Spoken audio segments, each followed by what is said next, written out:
Hi, my name is Abby Furry, and today is 5/4/21, and this is my presentation on the hormonal control of implantation and early embryonic development. The first topic I'm going to cover is fertilization. So fertilization, as we all know, occurs when sperm is released into the female reproductive tract via sexual intercourse. The sperm go through their final maturation step, which is called capacitation, which allows the sperm to swim rapidly and fertilize the egg within the female reproductive system. The egg will release chemical attractants that'll attract the sperm to it. And then once the sperm reaches the egg, it must penetrate the outer layer of the egg. That's called the zona pellicuda. The sperm will then release enzymes from its head, and these enzymes will help dissolve the cell junctions of that outer layer so that the sperm can penetrate the egg. Once the fusion of the egg and the sperm occurs, there is a reaction. The chemicals released will make sure that only one of the sperm enters the egg so that we don't get the polyspermy, which is when multiple sperm enter the egg. And then once the sperm enters the egg, that meiosis will continue happening, and then the egg will move on to the division process. Next, we're going to get into the stages of implantation. So the first step is the ovulation from the ovary, and then we get into that fertilization process, which is what we just talked about. And then, like I said, after that fertilization occurs, the egg will continue its division process. So we can see that that occurs on days 2 through 4. And as that egg continues dividing, it's going to continue moving down the fallopian tube. And it moves down the fallopian tube due to progesterone release, smooth muscle contractions, and then tube reflexes from that fallopian tube.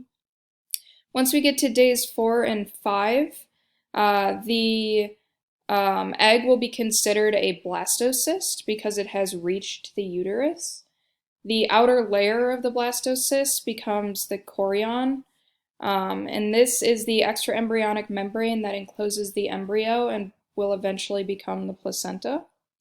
And as we can see, once that blastocyst gets into the uterus, it actually begins the implantation process on the uterine wall. So the blastocysts will typically implant around 7 days after that fertilization takes place. The blastocyst will secrete enzymes that allow it to invade the endometrium of the uterus. The endometrial cells will then grow around the blastocyst, and it kind of engulfs it into that wall of the uterus. The inner cell mass of the blastocyst develops into the embryo, and there are 3 other extraembryonic membranes that will also grow. The first one is the amnion. That's what secretes amniotic fluid throughout the pregnancy. And this is what the developing embryo actually floats in. And it's super important that amniotic fluid exists, otherwise the baby is not able to grow and develop. The next one is the allantoy. This becomes the umbilical cord, which is the connection between the baby and the mother for like nutrition and waste exchange, etc. And then the final one is the yolk sac, and this will degenerate as the baby continues to develop. So to continue on with the placenta-embryo connection, so the placenta will form like almost in the uterine wall, and then the umbilical cord connects to the placenta, and then that'll connect to the baby, and that's the transportation area that all of the nutrients and waste exchange can occur between the baby and the mom. The cells that become the placenta form chorionic villi, which are finger-like protrusions that penetrate the vascularized endometrium of the mother's uterus. The enzymes from the villi break down the walls of the maternal blood vessels, and this will allow the placenta to have access to that blood flow from the mother. So this is the area that will allow the nutrient, gas, and waste exchange across the membranes between the mom and the baby. Everything will use simple diffusion to transport between these areas, except for antibodies. These use an active transport system. Next, I want to get into the placenta hormones. There are 4 major hormones that we're going to discuss, and these hormones are super important in continuing on the development of the embryo. The first one we're going to talk about is human chorionic gonadotropin, HCG. It is a peptide hormone that is secreted by chorionic villi and the developing placenta. HCG allows the corpus luteum to stay active during pregnancy, which is super important. The corpus luteum secretes progesterone through the first 8 weeks of the pregnancy, and that progesterone allows the uterine endometrium to stay put. If that was not being secreted, the uterine endometrium would kind of slough off like it does during the menstrual cycle. And if that were the case, the removal of that endometrium would bring the embryo with it, and that would cause a termination of the pregnancy. HCG binds to LH receptors due to their similar structures. This hormone release will peak at about 3 months of development. It stimulates the testosterone production in the testes of a male fetus, which we know is essential for the development of male characteristics. So it's super important that we have this hormone released if it is a male fetus. The hormone HCG is actually the hormone that a pregnancy test will detect. So when a woman takes a pregnancy test, the test is looking for HCG presence. If that HCG is present, that is a sign that the female is indeed pregnant. The next placental hormone is human chorionic somatomammotropin, which is HCS. HCS is structurally related to growth hormone and prolactin.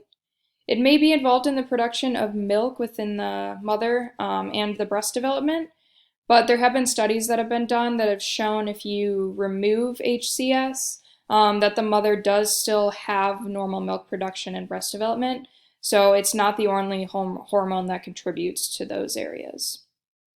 HCS will alter the mother's glucose and fatty acid metabolism in order to support the fetal growth. The glucose across the placental membrane occurs via facilitated diffusion. Around 4% of women during a pregnancy will develop gestational diabetes. This is due to high glucose levels in the blood, which is due to the insulin resistance, kind of similar to a type 2 diabetes.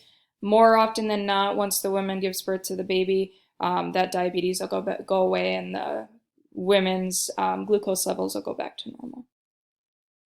The last 2 hormones I'm going to talk about are estrogen and progesterone. I know we've talked a little bit about progesterone already, but it's an important one, so we'll talk about it a little more here.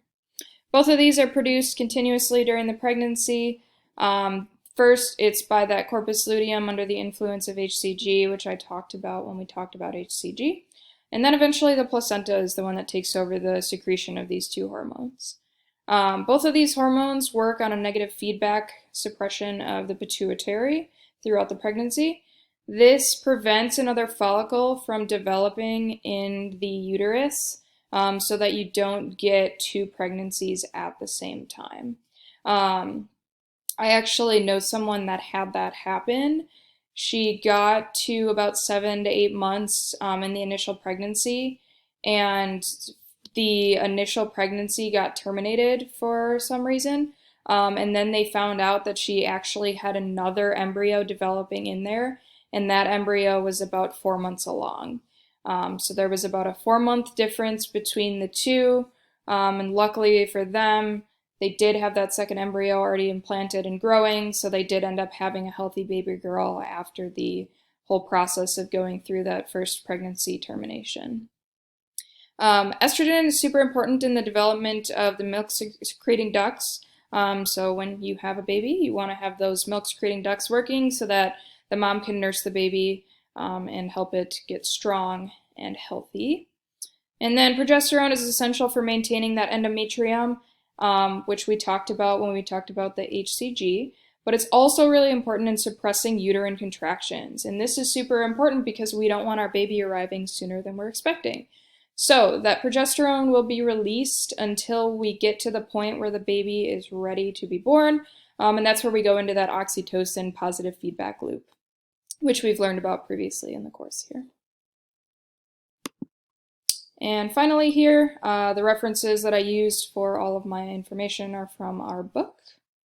And that is my presentation.